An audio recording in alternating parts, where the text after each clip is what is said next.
ప్రజలు నమ్ముకున్నాడు కాబట్టి సోలోగా పోటీ చేస్తానని చెప్పాడు. దమ్ము ధైర్యం ఆయనకు ఉంది. నీకేముంది? ఎవడో ఒకటి సంక నాకాలి, ఎవడో ఒకటి కాళ్ళు పట్టుకోవాలి, ఎట్టగొట్ట దొడ్డిదారిని అధికారంలోకి రావాలి, ఈ రాష్ట్రాన్ని దోసుకు తినాలి.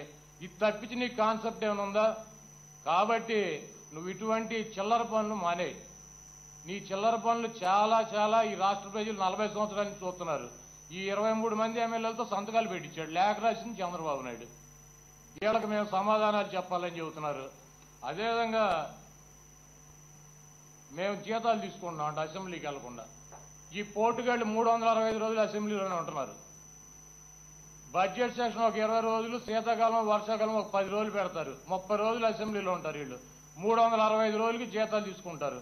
మిగిలిన 335 రోజులు జీతం ఇచ్చేయండి వెనక్కి, మేము కూడా ఇచ్చేస్తాం. కాబట్టి జగన్మోహన్ రెడ్డి గారు మాడితే మైక్ కట్టవద్దు అసెంబ్లీలో. రోజా గారు నా పొట్టేళ్ళు ఎవరైనా గట్టిగా మాడితే సంవత్సరం 2 ఏళ్ళు సస్పెండ్ చేస్తారు.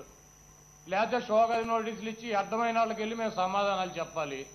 అసెంబ్లీలో మా వాయిస్ ఎక్కడైనా వాడిని ఇచ్చారు. ఈ రోజు నేను ఒకటి చెప్తున్నా, స్పీకరు ఇటువంటి స్పీకర్నే ఈ రాష్ట్ర ప్రజలు ఎప్పుడన్నా చూశారా? గతంలో నాదెండ్ల మనోహర్ గారు మమ్మల్ని డిస్క్వాలిఫై చేశాడు, మేము పార్టీ మారామని చెప్పి.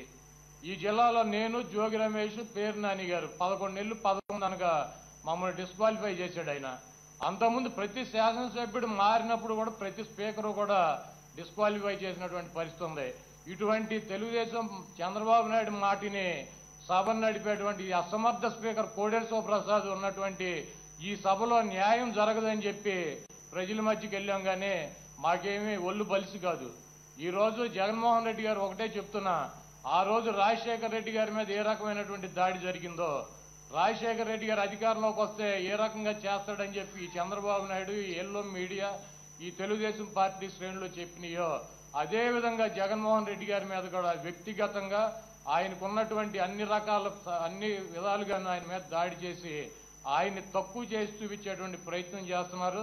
ఈ రాష్ట్ర ప్రజలకు నేను విజ్ఞప్తి చేస్తున్నా, జగన్మోహన్ రెడ్డి గారంతా దమ్ము ధైర్యం కలిగినటువంటి వ్యక్తి ఈ రాష్ట్రంలో ఏ నాయకుడు కూడా లేడు. ఆయన ఇచ్చినటువంటి మాట కోసం, ఆయన నమ్ముకున్నటువంటి సిద్ధాంతం కోసం ఆయన నష్టపోవటాకైనా సిద్ధంగా ఉంటాడు. కానీ మాట తిప్పని మడమ తిప్పనటువంటి ఏకైక రాజకీయ నాయకుడిగా ఈ చరిత్రలో జగన్మోహన్ రెడ్డి గారు నిలిచిపోతారు.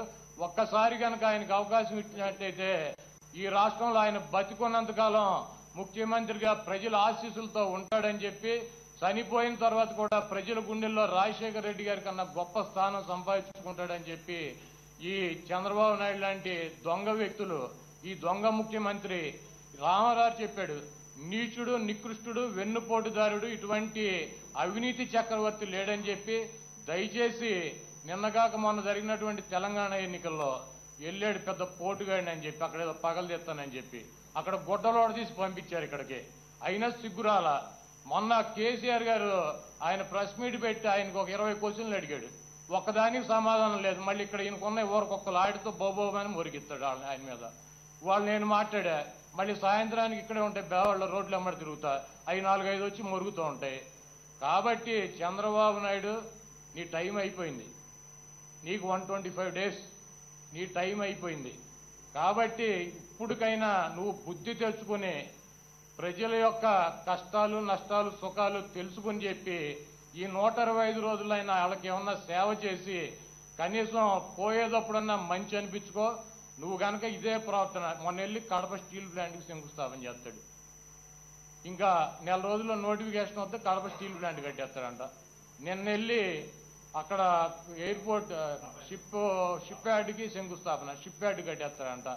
ఇక్కడెక్కడో పెద్ద పేపర్ ఫ్యాక్టరీ కట్టేస్తాడంట, ప్రపంచంలో ఎక్కడా లేనిది, కేంద్రం సహకరించకపోయినా. ఢిల్లీ లాంటి అమరావతిని కట్టేస్తా, సింగపూర్ లాంటి అమరావతిని కట్టేస్తానని చెబుతాడు. ఏమీ లేవు. చంద్రబాబు నమ్ముకున్నది రెండే. ఒకటి, ఈ శంకుస్థాపన చేసేసి 20 రోజుల్లో నన్ను మళ్ళీ ఇంకొక 5 సంవత్సరాలు గెలిపిస్తే మళ్ళీ నేను ఈ రాష్ట్రాన్ని ఓడతీస్తాను, పగలతీస్తాను అని చెప్పి ప్రజలను నమ్మించాలని ఒకటి.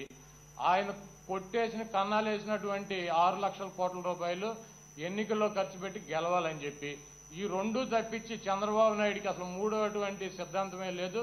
చంద్రబాబు నాయుడు అటువంటి నీచమైనటువంటి ముఖ్యమంత్రి ఈ రాష్ట్రం దరిద్రం ఎప్పుడు వదులుతుందా అని చెప్పి రాష్ట్ర ప్రజలు 125 రోజులు ఎదురు చూస్తున్నారు. జగన్మోహన్ రెడ్డి గారి విజయాన్ని ఆపగలిగినటువంటి శక్తి ఎవరికీ లేదు. ప్రజల ఆశీస్సులు, దేవుడి ఆశీస్సులు ఆయనకు పుష్కలంగా ఉన్నాయి. తప్పకుండా ఆయన ఈ రాష్ట్రంలో ముఖ్యమంత్రి అవుతాడని చెప్పి తెలియజేస్తూ, నువ్వు చంద్రబాబు నాయుడు ఇటువంటి చిల్లర మాటలు మాట్లాడతాం, ఇటువంటి చిల్లర పేపర్లో రిలీజ్ చేయటం, ఇటువంటి కార్యక్రమాలు ఆపు. ఎందుకంటే నీ చరిత్ర నీ దగ్గర ఉన్నటువంటి ఎమ్మెల్యేల కన్నా మాకు తెలిసి ఎక్కువ. మా పార్టీలోంచి చేర్చుకున్న నలుగురు శాసనసభ్యులకు నువ్వు మంత్రులు ఇచ్చావు.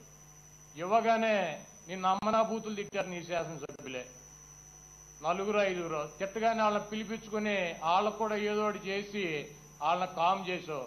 నీ దరిద్రం ఎప్పుడు వదులుద్దా అని చెప్పి రాష్ట్ర ప్రజలే కాదు, ఎన్టీఆర్ అభిమానులు, అదేవిధంగా ఈ రాష్ట్రంలో తెలుగుదేశం పార్టీ శ్రేణులు కూడా కింద ఉన్నటువంటి కార్యకర్తలనే గాలికి వదిలేసి పందికొక్కుల్లాగా తినేసినటువంటి నువ్వు, నీ మంది మార్పాలనే మట్టు పెడతానికి 125 రోజుల్లో ఈ రాష్ట్ర ప్రజలు సిద్ధంగా ఉన్నారు.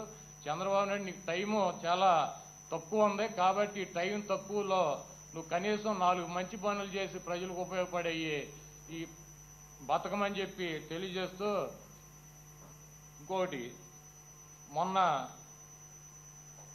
సోమిరెడ్డి చంద్రమోహన్ రెడ్డి చెబుతాడు, ఎంత అసహ్యంగా ఉంటుందంటే సోమిరెడ్డి మాట్లాడితే 5 సార్లు శాసనసభ్యుడిగా పోటీ చేస్తే 5 సార్లు ఓడిపోయాడు. ఇప్పటికి ఆయన చెబుతాడు మేము జీతాలు తీసుకుంటామంట.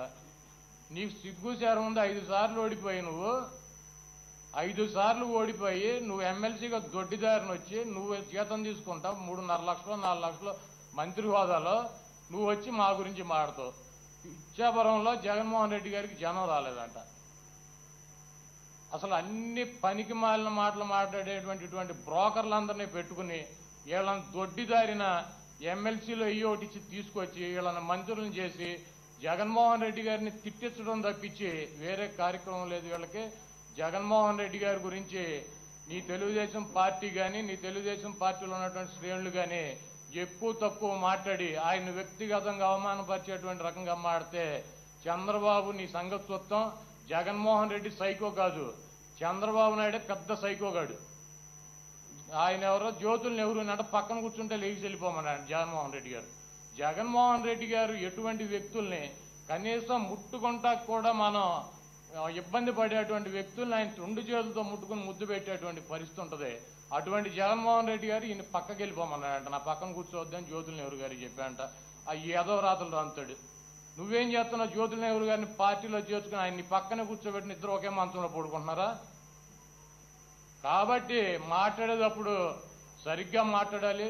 నీకు 70 సంవత్సరాలు వస్తున్నాయి, మాతో చెప్పించుకునేటువంటి పరిస్థితి దిగజారావంటే నీ పరిస్థితి, నువ్వు ఎంత డిప్రెషన్లో ఉన్నావో, నువ్వు నీ జీవితం ఎంత సైకో జీవితం అనుభవిస్తున్నావో ఈరోజు అర్థమవుతుందని చెప్పి తెలియజేస్తూ, జగన్మోహన్ రెడ్డి గారి గురించి మీరు మాట్లాడితే దానికి 2 చంద్రబాబు గురించి మాట్లాడి చంద్రబాబు నాయుడు జీవిత చరిత్ర, చంద్రబాబు నాయుడు యొక్క అవినీతి చరిత్ర వెన్నుపోటు చేస్తే కోడి కత్తి పార్టీ అంటాడు. నీదేంటి కట్టప్ప కత్తి?